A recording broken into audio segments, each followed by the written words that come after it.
Olá, sejam todos bem-vindos e bem-vindas à palestra Emoções Matando o Dragão por Dia. Meu nome é Elias Ribeiro, sou psicólogo especializado em neuropsicologia. Meu CRP está aí na tela, para caso você precise de mais informações. E hoje eu quero apresentar essa palestra, que foi dada em 2019 em algumas universidades aqui da cidade de Campos dos Goytacazes e algumas empresas também. Falo basicamente sobre emoções e os conflitos, os sofrimentos, vamos dizer assim, do dia a dia, como eles afetam a nossa saúde, o que causa, o que são. É um pequeno compilado, então pode ser que fique bastante dúvidas, talvez fique muita coisa no ar. Então convido vocês a deixarem seus comentários, suas perguntas no campo de comentários, para a gente poder conversar e assim tentar fazer uma troca melhor, beleza? Então vamos iniciar. Aqui é uma pequena citação em Jung, um psicólogo que eu gosto muito. Ele foi aluno de Freud, criou a psicologia analítica. O que você resiste, persiste. Isso é extremamente importante, porque quando nós falamos de emoções, a tendência social, a nossa cultura, a nossa criação faz com que, ou pelo menos tenta moldar a gente de forma que a gente tente sempre resistir às coisas. E a questão de resistir é um problema quando se fala de emoção. Claro, a resistência ela é aplicada em várias situações diferentes, tem várias aplicações nessa palavra, mas a resistência que está aí é o fato de negar-se, entrar em negação com alguma coisa. Se você tenta resistir a um sentimento ruim, a um sofrimento, a uma tristeza, você tende a sofrer por mais tempo e de forma bem mais intensa com o tempo. Se você não reconhecer, não admitir que tem um problema, ou que algo lhe causa sofrimento, ou que alguém lhe causa sofrimento, que algo está errado, você tende a ter isso por mais tempo, ter persistência, você vai ter comorbidades, ou seja, doenças que vão também para o campo físico. Isso tudo porque a sua mente ela não está em paz com algumas coisas. Isso também é amplamente estudado, não só pela psicologia analítica, também pela neuropsicologia. Áreas orgânicas também já fazem associações somáticas a problemas de saúde mental. A nossa mente ela é capaz de produzir coisas boas, mas também é capaz de produzir doenças. Então, quando Jung lá atrás falou que você resiste, persiste, talvez ele não tivesse noção do tamanho dessa frase, mas estava muito certo sobre problemas que a gente enfrenta até hoje, principalmente em tempos modernos, em tempos de ódio na internet e coisas desse tipo. Você vai entender um pouco melhor à medida que a gente for avançando nesses slides.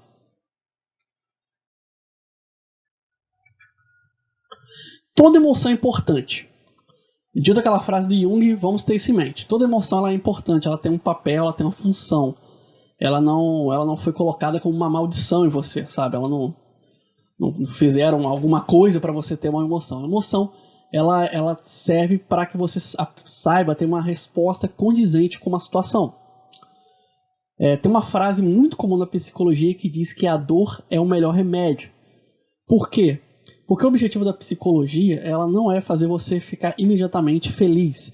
O objetivo é você bater de frente com aquela angústia, com aquela situação que está te incomodando. Quando alguém está lá, fez alguma coisa de errado com você, quando você passou por um trauma muito grande, você precisa encarar esse trauma, reconhecer que ele existe e sofrer. Você precisa sofrer agora para que ele não fique com você até o futuro. Se você evitar esse sofrimento, se você entrar em negação, ele vai vir em forma de sintomas, entendeu? Vem a depressão, vem a ansiedade, vem a negação, vem o negacionismo, vem o obscurantismo, vem o ódio, vem a transferência de ódio para outras pessoas. Existem várias situações quando a gente nega esse sofrimento, a gente vai transferir para algum lugar. Pode ser algo físico, já existe até estudos em andamento sobre relação a alguns tipos de cânceres, a gastrite. Nossa, tem várias doenças orgânicas que podem ser causadas por problemas mentais não tratados. Quando eu falo problemas mentais, eu não falo, por exemplo, de uma loucura. Eu falo, às vezes, daquele sofrimento que você teve, que às vezes pode parecer banal. Por exemplo, uma pessoa que teve um relacionamento ruim, saiu de uma relação, de um casamento, entrou em negação, tentou negar aquele sofrimento, entrou em euforia, seguiu conselhos de amigos, né? Vamos pra festa, vamos beber, para poder esquecer. Você esquece na hora, mas amanhã vem um sofrimento de novo e com a carga muito maior. Não estou dizendo que você não deva fazer isso, nós temos que nos divertir, mas a gente não pode entrar em negação. A gente precisa reconhecer que alguma coisa está incomodando a gente. Por mais que você não goste de um sentimento, ele traz uma carga de aprendizado. Os sentimentos têm importância, você não sente as coisas à toa. Ter sentimentos não é frescura. Aliás, todo mundo tem sentimento. Até quem chama de sentimento de frescura, na verdade, fala isso com alguma carga de sentimento. Então, os sentimentos vão estar sempre presentes. A questão é nós aprendermos com eles. Então vamos lá, pegar mais alguma coisa aqui do slide. Infelizmente, tendemos a tentar ignorar os sentimentos mais pesados, como a tristeza, a depressão. Na era das redes sociais, se tornou comum criar uma bolha de segurança em torno de si, na tentativa de criar um mundo perfeito, digital. Ver a falsa realidade perfeita do outro também causa dor. Já tem um estudo mais recente, que saiu depois que eu fiz esse slide, eu até comentei no canal Psiconerd. Caso você não esteja assistindo pelo Psiconerd, dá um pulinho lá, tem vários vídeos curtos, né, de 10 minutos, 8, 10 minutos, com informações mais precisas, né, de repente eu vou mais incisivo, mais cirurgicamente naquela informação.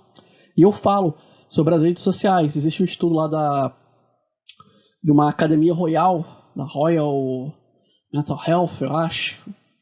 Me deu branco agora, mas um instituto na Inglaterra, que realmente eu me esqueci aqui agora, porque esse estudo não estava presente quando eu fiz esse slide, mas já saiu, e ele associou vários problemas de ansiedade, depressão relacionados a algumas redes sociais. As piores para esse sentido são, quando fizeram o estudo, foi o Snapchat e o Instagram. Instagram hoje que alcançou níveis bem piores. E pessoas que acabam desenvolvendo problemas com o corpo, pessoas que acabam desenvolvendo comportamentos suicidas, destrutivos, geralmente relacionados ao Instagram. E a ansiedade geralmente está um pouco mais presente no Facebook. Então as redes sociais elas causam problemas também, porque elas criam uma bolha de interesse. As redes sociais são projetadas para que você veja conteúdos que você interaja mais. Só que nem sempre os conteúdos que a gente interage são os melhores conteúdos para a gente naquele momento. O algoritmo pode entender que o fato de você ficar horas olhando aquelas pessoas naquela festa no momento que você não está bem é porque você quer interagir com mais fotos de festa, mas às vezes você está numa situação apertada, você não está tendo férias, você está trabalhando muito, você está com problemas em casa e vê aquelas fotos que estão te causando sofrimento. Então as redes sociais têm esse problema, porque elas passam a ideia de que uma outra pessoa tem um mundo perfeito, e isso meio que cria uma tendência em você a tentar resistir também àquele sofrimento que você deveria estar enfrentando. E isso acaba criando uma bola de neve emocional, né, porque vai se somando uma coisa a outra. Você vai vendo redes sociais, você vai sofrendo, tem problema em casa, problema no trabalho, e vai somando uma ideia a outra, vai tendo aquela associação, uma hora você vai explodir, ok? As pessoas têm limites. Negar a dor causa mais problemas que aceitá-la. O slide está cortado ali, mas mais uma vez é só para reforçar. Dor, ela precisa ser sentida, ela tem uma função. Quando você cai e rala o joelho, por que você sente dor? Você sente dor porque teu corpo está te avisando que tem algo errado ali, para você correr e tratar, para você lavar, desinfetar, colocar um remédio, fazer um curativo, entendeu? Sempre que você se machuca fisicamente, você corre para tratar. O emocional é a mesma coisa. Principalmente quando nós falamos de situações mais sérias, como falamos de pensamentos suicidas, depressão, ansiedade, síndrome do pânico. Tem várias coisas que as pessoas têm hoje em dia e entram em negação. As redes sociais tendem a fazer as pessoas se afastarem dos cuidados. Cria-se uma ideia de que elas são as únicas a sofrerem, que vai parecer fraca se procurar ajuda, e não é verdade. A maioria das vezes, a maioria das pessoas que estão ativas nas redes sociais, elas já estão em sofrimento. Quando eu falei aquele estudo lá da Academia Real, nós falamos em números absolutos, dependendo da doença, pode chegar a afetar 70% dos jovens, 90% dos jovens. Depois vocês podem procurar os dados mais precisos no canal, mais específicos no canal, sobre a questão de autoimagem, de ansiedade, de síndromes específicas, né? Então nós falamos de números absolutos. Mais da metade das pessoas muitas vezes tem problema, muitas vezes não, quase não estamos falando de estatística, né? Então elas geralmente estão imersas em problemas. Até mesmo a atividade em rede social geralmente indica algum problema. Então pessoas às vezes que estão muito ativas nas redes sociais estão tentando negar algum problema. Não estou dizendo que se você for ativo na rede social você automaticamente tem um problema, mas eu estou dizendo que tem uma tendência a ter problemas relacionados. Então não tenha ilusão de que aquela foto do churrasco do seu amigo representa a felicidade absoluta dele. Às vezes ele está passando por problemas também. Então você não vai ser fraco ou fraca se procurar ajuda. Então vamos lá. Toda emoção ela é normal, elas têm um papel. A ansiedade, tristeza, depressão, raiva, entre outras emoções, são normais. Todos nós precisamos e vamos passar por um grande e turbulento leque de emoções. geralmente são disparadas por gatilhos sociais, uma morte, um fim de relacionamento, grandes decepções, frustrações. Elas sempre surgem, todos nós sentimos isso, salvo um psicopata, alguém que realmente tem uma limitação encefálica, o cérebro dessa pessoa não processa emoção, mas aí é uma doença, ok? Se você é uma pessoa saudável, normal, você vai ter problemas emocionais. Isso faz parte da experiência humana. A emoção ela tem que ser realizada, é uma necessidade nossa. Se você chora, você tem que chorar. Se você tem vontade de chorar, você tem que chorar. Se você tem vontade de rir, você tem que rir. Na verdade, rir e chorar são quase a mesma coisa. O trabalho delas é quase a mesma. Elas estão externalizando algo que está preso ali dentro. Se você prende um riso, causa um dano também de um choro. Porque, na verdade, seu corpo está tentando reagir a algo, uma carga que está acontecendo dentro de você. Por que você tem que tratar diferente seu choro do seu riso? Entende? Então, chorar não tem nenhum problema. Na verdade, é melhor que você chore logo de uma vez, bota pra fora, porque aí você vai se tornar uma pessoa muito mais feliz, uma pessoa livre. Liberdade de verdade é poder viver suas emoções. As pessoas podem impedir você de andar na rua, as pessoas podem impedir você de ter dinheiro, as pessoas podem impedir você de ter várias coisas, mas não podem impedir você de manifestar suas emoções e seus pensamentos. A dor, ela só deixa de ser normal a partir do momento que ela persiste, ou seja, quando você tem algo que fica remoendo por muito tempo. Aí sim é patológico. Se você fica deprimido 1 ou 2 dias, depois que perder um parente, até uma semana, dependendo da importância da pessoa na sua vida, é normal. Quando começa a passar meses, anos, e aquilo não passa, realmente você já tem um problema. É algo patológico, ficou algo mal resolvido. Pode ser de origem orgânica, tem circunstâncias orgânicas que podem provocar depressão, ansiedade. Pode ser também de origem puramente psicológica, ou seja, você pode realmente ter tido um problema, um trauma, alguma coisa assim. Você negou esse trauma, você resistiu a ele, você não elaborou esse trauma. Quando nós falamos aqui em resistir também, a gente fala também em elaboração, né? A gente não elabora aquela dor. A gente acha às vezes que elaborou a dor, mas não elaborou ela do jeito certo. Às vezes você achou que fazer aquela viagem fosse melhorar a sua dor, mas trouxe mais lembranças. Então, existem várias estratégias que a gente tenta no dia a dia que podem ou não funcionar. E às vezes a gente acha que tratou aquela dor e ela volta pior. É preciso analisar por que ela não foi elaborada. Muitas vezes você só consegue isso com a ajuda de um psicólogo ou um neuro. Isso depende muito ainda de caso a caso. É sempre bom pelo menos fazer uma consultoria, marcar uma sessão para poder entender. Mas o principal sintoma, quando a gente fala de mente, a gente também fala em sintoma, mente é saúde, é o sentimento, a dor persistente. Desde antigamente, as pessoas já falavam das emoções, dos conflitos do cotidiano, como isso te afetava no dia a dia. Aqui tem uma citação a Joseph Campbell, que foi um mitólogo que conseguiu trazer a mitologia para os tempos de hoje.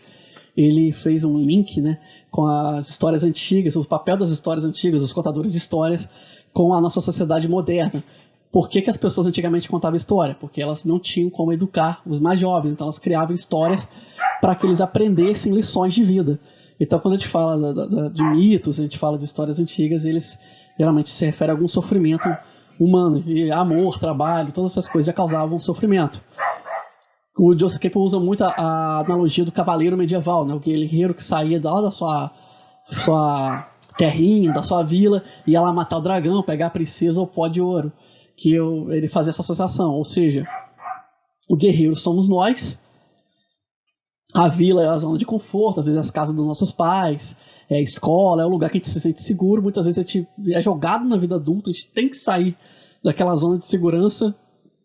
Muitas vezes a gente pode também comparar isso ao nascimento, né? Porque o momento mais seguro da nossa vida é quando a gente está no útero da nossa mãe, a gente nasceu e começou os problemas. Aí a gente sai daquele ambiente seguro, aí vai para um mundo cheio de coisas estranhas, cheio de pessoas estranhas, algumas são confiáveis, outras não, a gente não sabe com quem confiar. E aí vem os medos. Aí vem essa frase aqui dele: na caverna que você tem medo de entrar, está o tesouro que você procura. O que essa frase quer dizer? Quando o Joseph Campbell está falando disso, ele está falando dos mitos antigos, que a gente pode associar também aos filmes de super-heróis, aos conteúdos mais modernos, né? Quando o homem antigo falava que o cavaleiro entrava na caverna para enfrentar o dragão e ficar com a amada, o que isso representava? A caverna é o lugar onde tem seu medo. O dragão é o medo propriamente dito. E se você mata o dragão, você conquista aquilo que você quer.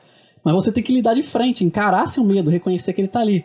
Quando o cavaleiro medieval matava o dragão e ficava com a princesa, Na verdade, o que o historiador antigo queria dizer para o jovem? Ah, você está apaixonado pelaquela garota, né? Ou garoto, não sei, né? A situação de cada um que está assistindo um vídeo, né? E tá apaixonado por alguém, você encara esse medo, o medo de ser rejeitado, o medo, a timidez. Você vai ter que enfrentar, você vai ter que enfrentar sabendo que você tem esse medo, mas você não vai ser consumido por ele se você enfrentá-lo. Você mata o dragão, você mata o medo, aquilo que te impede. O seu medo de conseguir a promoção do trabalho, o seu medo de conseguir não conseguir o amor, o seu medo mesmo de conquistar coisas. Então, você tem que entrar naquela caverna, matar o dragão e enfrentar os seus medos. Assim você vai conseguir o tesouro, que pode ser seu trabalho, pode ser sua família, pode ser qualquer conquista que você queira na vida.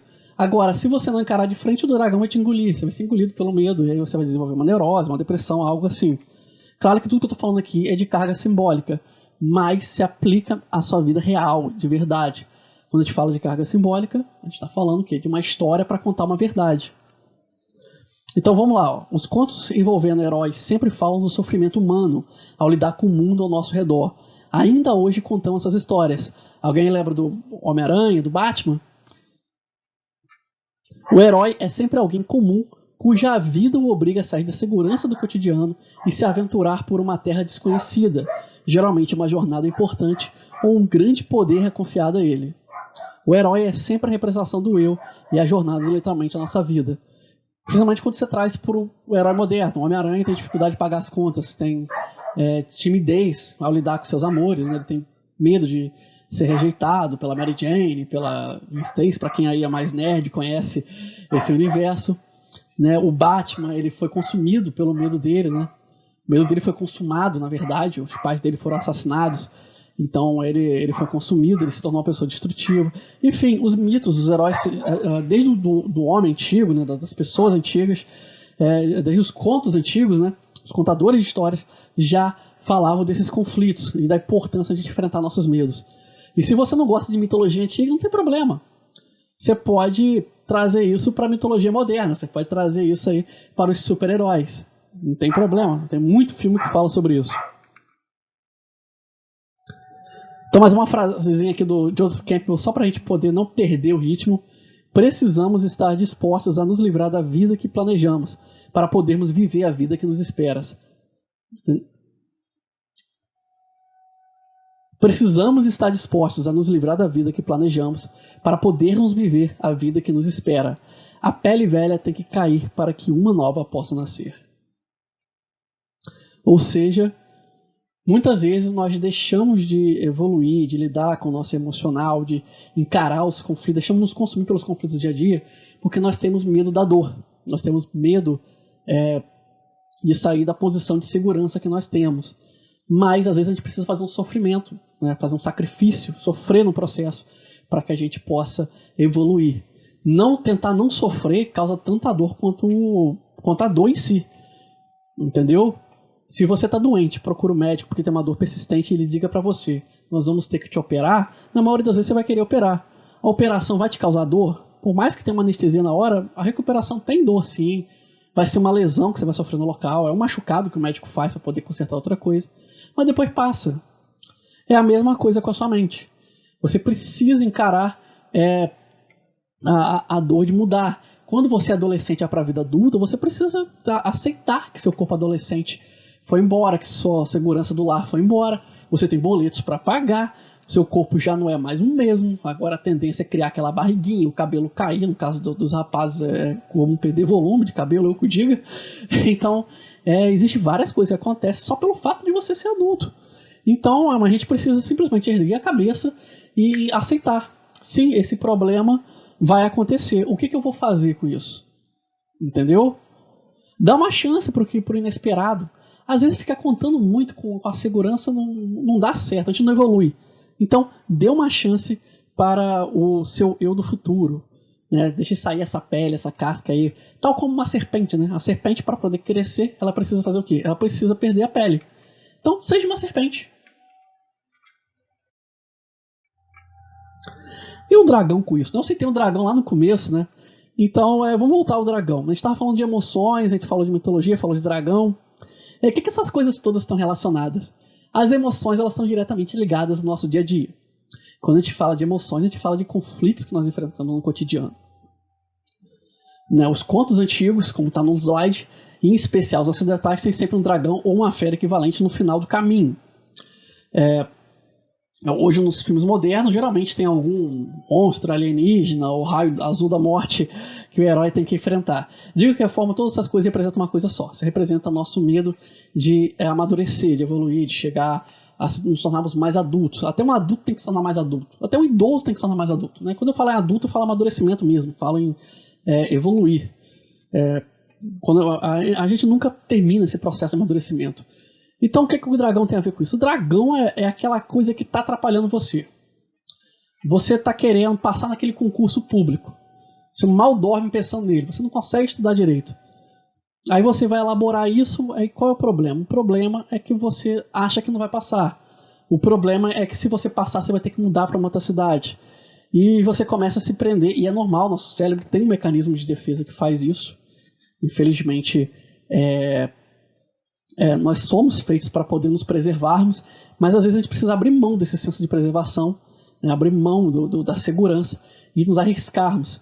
Né? Se o dragão existisse de verdade, seria uma fera enorme, que atira bolas de fogo e você provavelmente não enfrentaria ele de verdade.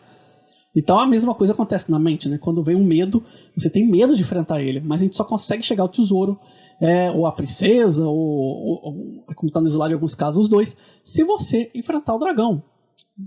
Se você não passar no concurso que você está estudando, se você não tentar passar, para começar, né? Se você não tentar passar, você nunca vai saber se iria passar. E você só tem chance de passar se você fizer a prova. E se você passar, você precisa se mudar para outra cidade, porque se você não se mudar, você não assume o cargo. Se você não assumir o cargo, você não ganha um salário melhor, e não vai ter uma vida melhor, e não vai poder ter uma família, ou conquistar sua independência, ou não sei qual é o seu objetivo. Eu citei aqui o exemplo de um concurso para não prender tanto na questão do amor. Porque também vale para o amor, vale para a sua vida social, vale para qualquer área da sua vida. Toda vez que o medo está na tua frente, se você não enfrentar ele, você não tem chance alguma também de conseguir coisas melhores. E a consequência disso é que você vai se tornar uma pessoa frustrada, uma pessoa que vai acordar cansada, entediada, sofrendo, triste, porque sua vida foi feita de e se eu fizesse isso, e se eu tivesse feito aquilo. Toda vez que a gente deixa Toda vez que a gente deixa de enfrentar um dragão, a gente cria um e se. E se eu tivesse falado com ela? E se eu tivesse feito aquela prova? E se eu tivesse pedido aumento? E se eu tivesse saído de casa para procurar um emprego aquele dia? E se eu tivesse feito aquela faculdade? E se? E sua vida vai acumulando vários e se. Tem coisas que você vai fazer e não vão dar certo, normal. Mas para dar alguma coisa certa, você precisa tentar 10 que deram errado antes. Então, esses 10 aí são, sei lá, as bolas de fogo do dragão, entendeu? Fazendo uma analogia aqui ainda com a era medieval. É importante ressaltar uma coisa também nessas histórias, né? Nada disso é importante para o dragão. Ou seja, dá uma característica vaidosa e egoísta para a fera. Por que eu estou citando isso? Porque às vezes a vaidade, o egoísmo, né? A vontade de achar que sempre o nosso caminho é melhor, que nós somos melhores, que a gente não precisa fazer tanto esforço assim, faz com que a gente não conquiste nada na vida. Então, tem esses empecilhos também. Então, se a gente quiser enfrentar o dragão, a gente precisa também enfrentar a vaidade, o egoísmo, o achismo, o pseudo-intelectualismo, vários ismos que tem na vida, e você pode colocar vários ismos aí. A princípio pode parecer, mas o dragão é uma representação das nossas fraquezas, medos e seguranças, daquilo que nos impede de alcançar os nossos objetivos. Só reforçando o que eu já falei antes. Ou antes, né? Desculpa aí o vacilo. Então, toda vez que você sente medo, ou quando você reconhece uma fraqueza, ou deixa essa fraqueza te limitar, o dragão te devora. Reconhecer a fraqueza nem é o problema, né? O problema é você achar que sua fraqueza é seu destino. Ser tímido não é o problema é você deixar sua timidez te pedir de fazer coisas. Se você é tímido e tem dificuldade de fazer algo, tente elaborar isso. Procure um psicólogo ou alguém que trabalhe com essa parte de assertividade, se você tiver problema para falar em público. Faça um teatro, ou use sua timidez para você se preparar melhor.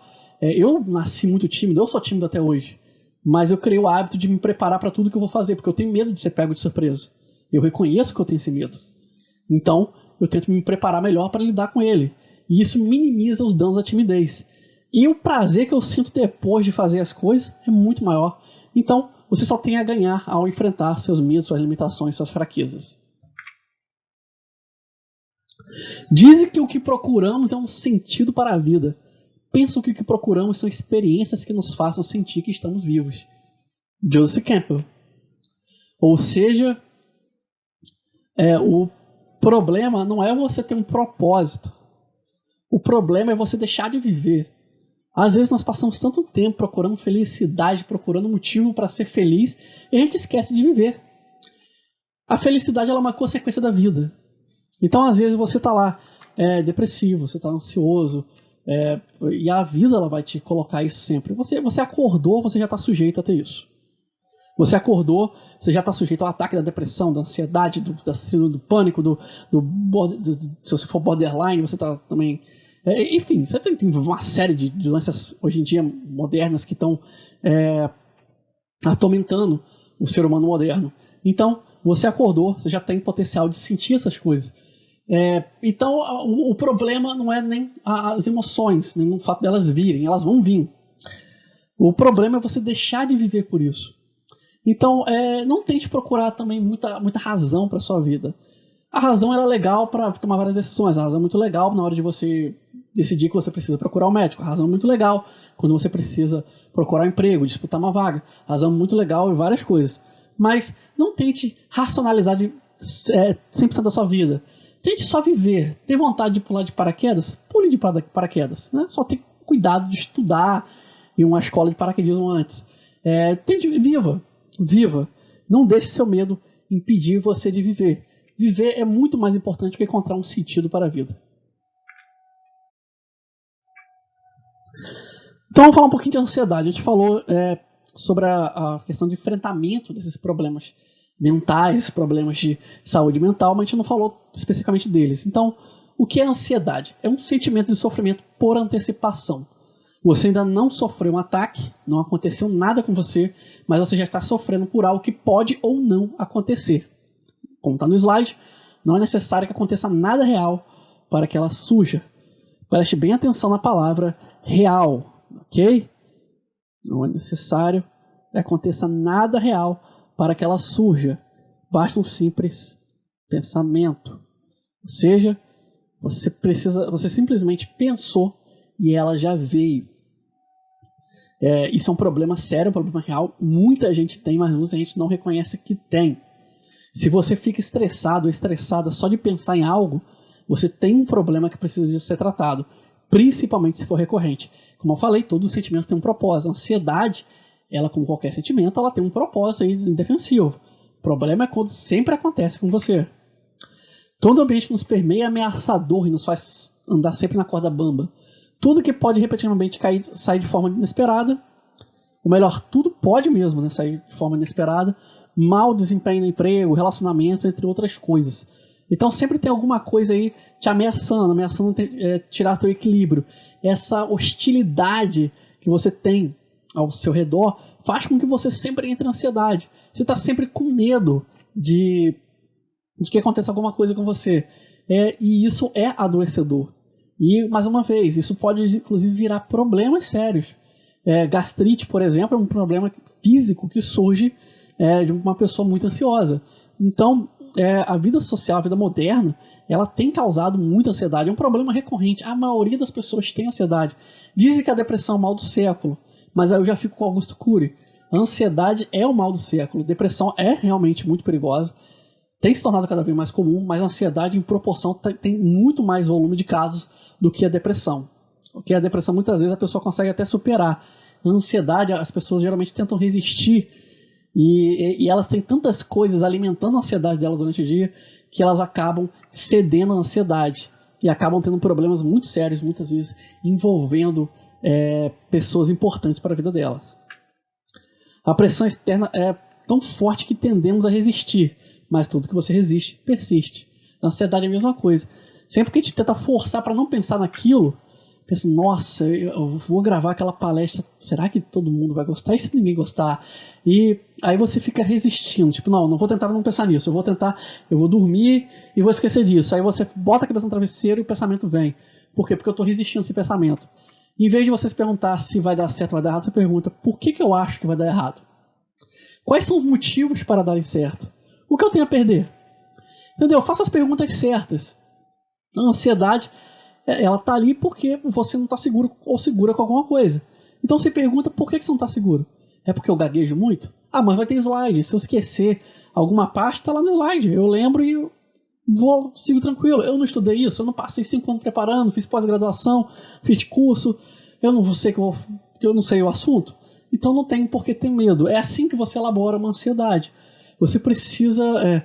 não é uma questão de você parar de pensar no problema. Ele vai vir. O problema é uma ameaça. É a questão de você elaborar esse problema. Aqui tem algumas estratégias para superação de ansiedade. Os métodos variam de abordagem para abordagem. Né? Quando a gente fala de psicologia, existem várias áreas. Então a fala ainda é a principal ferramenta. E por ela damos forma aos nossos problemas. Independente da área, a fala é o ponto de entrada do psicólogo. Então o psicólogo vai lá, e o que ele vai fazer? Ele vai tentar ajudar você a elaborar aquilo. Muitas vezes vai ser através da fala mesmo. Até porque a ansiedade é um pensamento. E às vezes você precisa externalizar esse pensamento e precisa dar um direcionamento correto para ele. É claro que cada técnica, cada abordagem vai ter sua própria particularidade, pode ter uma estratégia um pouco diferente de um para o outro. Então não vou também entrar em detalhes aqui como um psicólogo trabalharia com você, ou um neuro. Existe tratamento medicamentoso? Existe para alguns casos específicos. Existem alguns casos que a ansiedade está no nível tão grande que está causando outras comorbidades, está impedindo você de fazer coisas. A ansiedade ela pode chegar a um ponto de você ter um ataque de pânico no meio do corredor. Isso acontece, entendeu? Então existem situações que emergencialmente pode ser tratado também com medicamento. Ok? É importante você definir o que você está sentindo. O que te incomoda de verdade? É o fato de Elias gravar a palestra que está incomodando? Não. Não é isso. Eu posso ter visto um ponto fraco que eu não quero admitir. Que pensamento vem te incomodando? É importante também você entender qual é o real pensamento. Às vezes a gente foca tanto na problemática que a gente esquece de prestar atenção no pensamento em si. Defina também o que precisa. Nem sempre o que queremos é o que precisamos. Isso aqui é muito importante. Leva isso para a sua vida. Ó. Vamos deixar destacado aqui. Ó. Nem sempre o que queremos é o que precisamos. Por que eu estou dizendo isso? Porque muitas vezes nós tentamos usar o consumismo ou transferir para alguma coisa material aquilo que nós estamos sentindo. Às vezes a ansiedade é tão grande que a gente tende a botar a culpa nos outros, ou então sair, estourar o cartão de crédito. A ansiedade ela pode causar vários problemas de transferências, ou seja, você transfere o problema para outra coisa. E às vezes nós queremos eu quero me livrar do sentimento de ansiedade, mas será que eu preciso me livrar dele agora? Eu não deveria estar elaborando ele? Eu quero que meu relacionamento dê certo, mas será que eu preciso desse relacionamento? Entendeu? Às vezes você está com um problema de ansiedade porque sua relação não está boa. Sua relação está te deixando seguro ou insegura. E aí você quer salvar essa relação, mas será que você precisa? Você quer se manter naquele emprego, mas você precisa desse emprego? Será que não tem uma outra opção agora mais saudável para você? Então você precisa fazer questionamentos. O que você precisa de verdade? O que você tem que investir de verdade? Às vezes o inverso também do emprego também vale, tá? Você quer se demitir, mas você precisa? Será que não tem uma outra solução? Tudo isso, existem várias formas de fazer esse questionamento, mas a questão é tentar identificar o que você de verdade precisa, não o que você quer. O que você quer nem sempre vai ser possível. O que você quer às vezes é o motivo da sua doença. A ansiedade está ligada a uma insegurança, uma vulnerabilidade. Reconheça que você tem essa fraqueza. Todos temos pontos fracos e mais que superá-los, precisamos aceitá-los. Tem pontos fracos que você vai ter que conviver a vida inteira. É uma característica da sua personalidade. Tem causas biológicas para muitos deles. Então, você precisa entender que tem e criar estratégias para tentar conviver melhor com ele. Se você é uma pessoa que tende a ser ansiosa, diminua o café. Café causa ansiedade. Evite situações que vão te causar uma grande ansiedade. Evite estímulos que te façam isso. E se for para uma situação que não tem como evitar, que você vai ter ansiedade, tenta elaborar essa ansiedade antes de ir para a situação. Tenta se preparar para isso. E, geralmente, quando a pessoa reconhece que tem ansiedade, ela mesma já começa a criar estratégias. Isso é muito importante. E encontre um propósito ajustado à sua necessidade. Ou seja, tem um propósito de vida intenso. Ou seja, um propósito... Eu lembro que eu falei que a busca do propósito ela não é legal. Mas você tem que ter um propósito em certas áreas da sua vida. Se você quer definir sua vida profissional, ela precisa ter um alvo.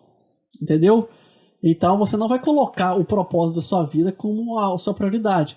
Mas na sua vida tem situações que você precisa de um propósito. Ou seja, você precisa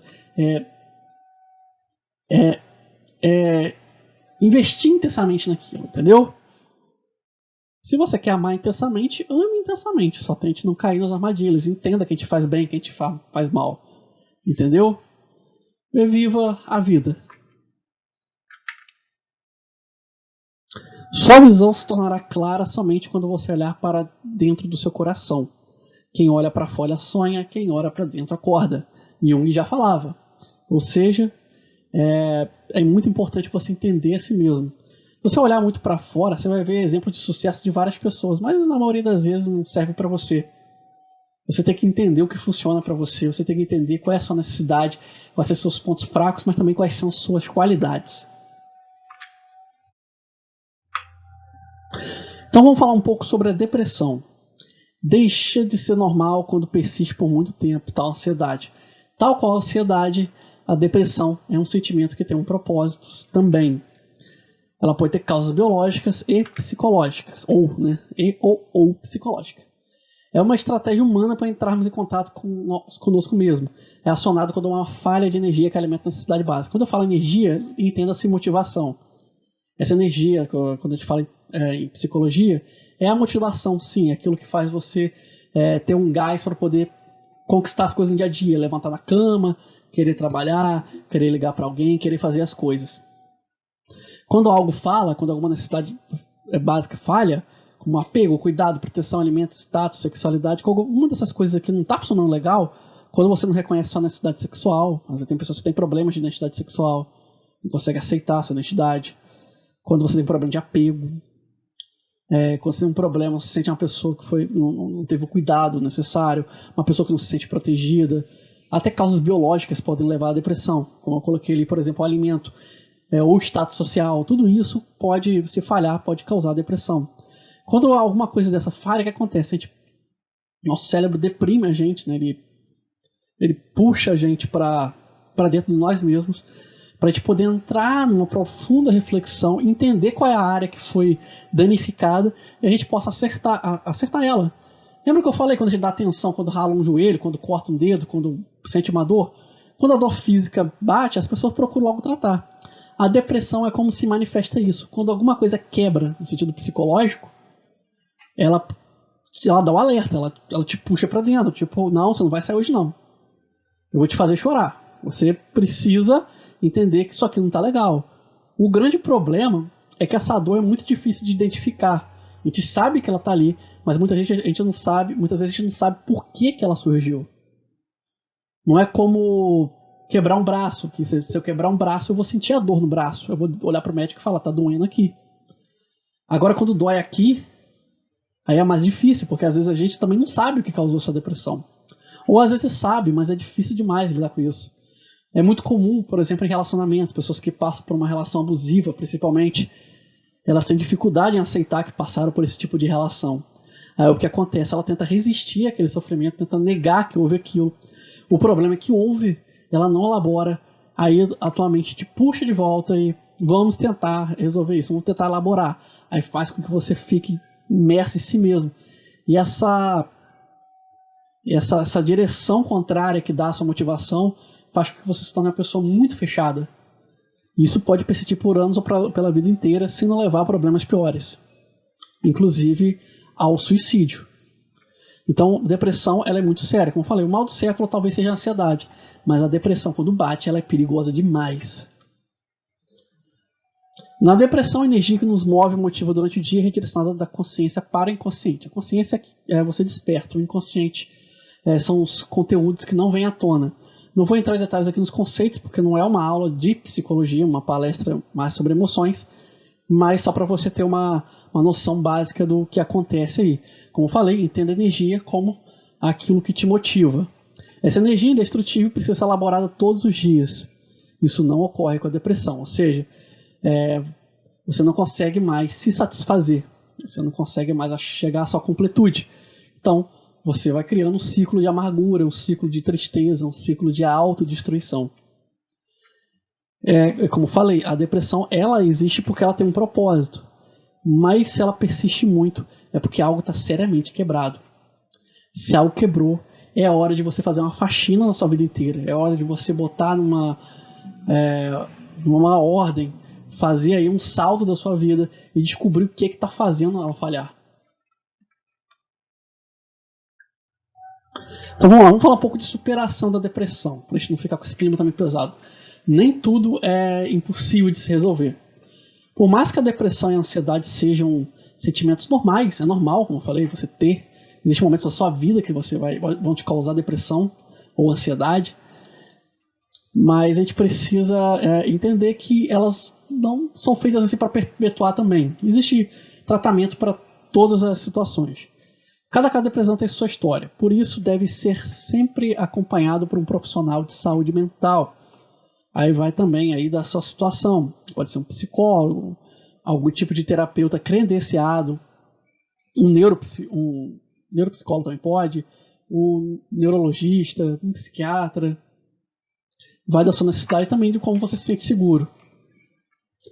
Algumas vezes o tratamento pode ser medicamentoso, existem situações que estão em um estágio muito avançado, ou tem uma carga biológica também. A depressão a gente também não pode ignorar a carga biológica. Existem situações que é o mau funcionamento dos neurotransmissores. Vários casos envolvem tratamento medicamentoso com psicoterapia. Às vezes o psiquiatra vai te dar um remédio e vai mandar você ir no psicólogo. Isso acontece com uma certa frequência. Então, o tratamento medicamentoso ele vai fazer o trabalho ali de estimular a parte biológica que está com algum problema. Quando eu falo estimular, não necessariamente você ficar para cima. Às vezes a pessoa tem uma tendência suicida e o medicamento pode deixá-la com sonolência, mas a verdade é que ele tenta compensar ali um problema biológico. Não vou entrar em detalhe aqui nos neurotransmissores, dos hormônios, nada disso, mas tem problemas de origem que pode ser de origem biológica ou combinado com origem psicológica e biológica. Ela é superada a partir do momento em que se é possível elaborar e dar um propósito para o sentido. Como eu falei, se quebrou alguma coisa e você consegue achar o que está quebrado, tipo, eu passei por uma relação abusiva, eu não tenho, minha depressão é porque eu fui mal maltratada, eu fui mal maltratado e eu não encontrei felicidade no amor, mas o que eu vou fazer com isso a partir de agora? Aí você vai lá e encontra um propósito. Não vou dizer também qual é a receita do bolo aqui, até porque cada pessoa tem a sua receita própria, né? Na verdade não existe uma receita, né? Porque se fosse receita seria para todos, mas cada um tem o seu jeito próprio de funcionar. Pode ser que para alguns possa ser encontrando um novo amor, para outros pode ser se enganjando, sabe? Sofreu um trauma porque eu sofri um abuso psicológico. Eu agora vou usar essa experiência para evitar que aconteça com outras pessoas. E ali você consegue dar um direcionamento, você sente que está fazendo uma diferença. E, enfim, são exemplos vagos, porque cada pessoa tem seu próprio meio de ser. Por isso que é difícil, às vezes, você encontrar a solução sozinho. Mas, com a ajuda de um profissional, com a ajuda de uma equipe, muitas vezes multidisciplinar, você consegue superar e dar um propósito para esse objeto que quebrou, né? Quando eu falo objeto, eu falo a ideia, né, que está quebrada em você.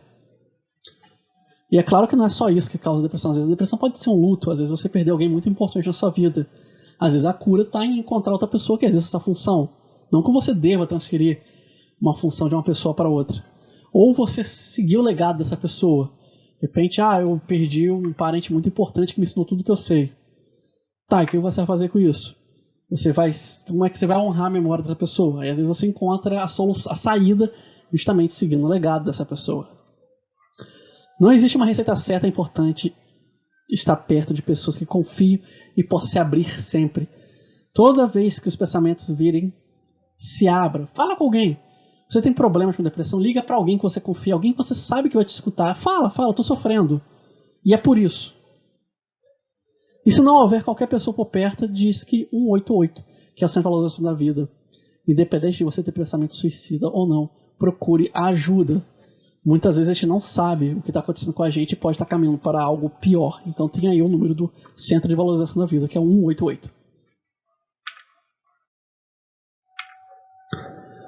Aqui tem um trechinho que eu coloquei para uma palestra na turma de Educação Física. De repente pode ser interessante para algumas pessoas que estão acompanhando essa palestra online. O esporte como ferramenta de cura. As atividades físicas são excelentes alternativas para auxílio no combate à ansiedade e depressão.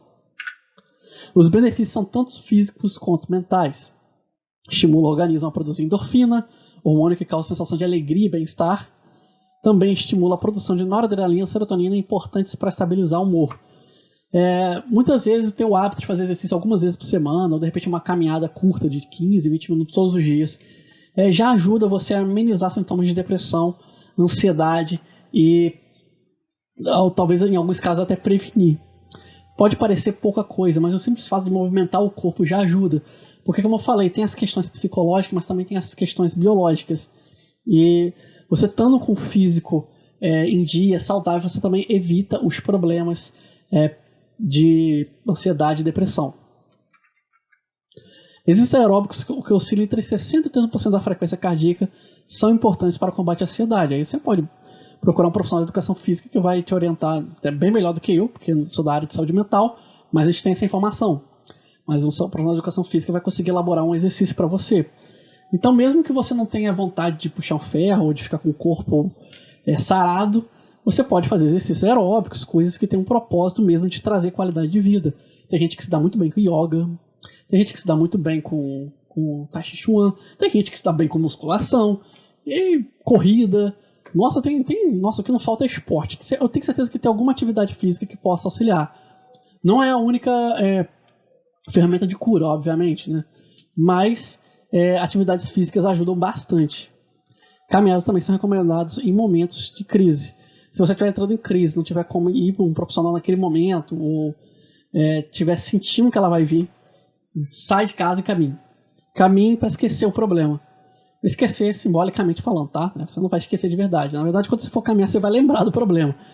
Mas é interessante você elaborar os problemas quando você caminha. Porque acontecem essas mudanças químicas no nosso corpo.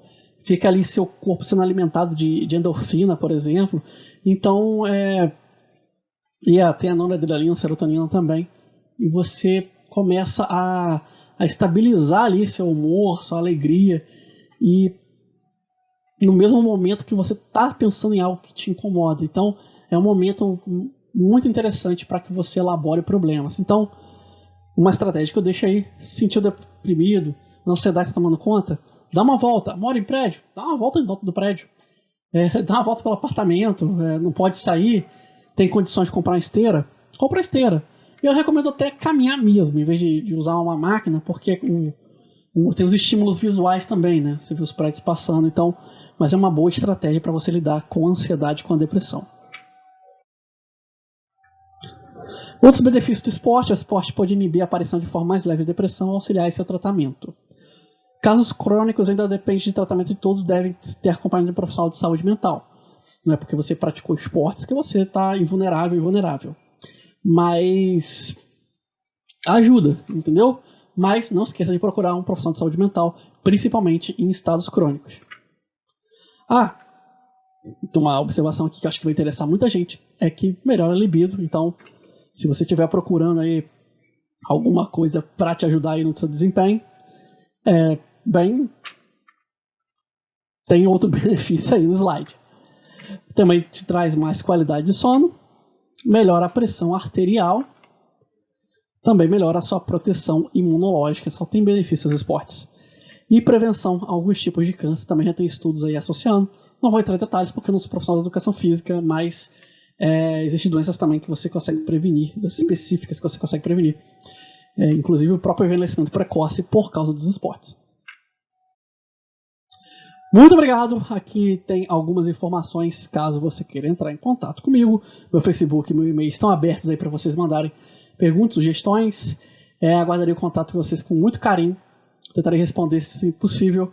Meu nome é Elias Ribeiro, muito obrigado. Se você viu isso por qualquer outro canal que não seja o Psiconerd, depois dá um pulinho lá e assina. Eu sempre posto alguma coisa de psicologia por lá. Eu gosto de falar de psicologia. Eu sou psicólogo, eu vivo disso, eu gosto disso. Então, se você gosta de psicologia, de ciências sendo tratada a sério, com evidências, dá um pulinho lá no canal. Muito obrigado mais uma vez por sua companhia.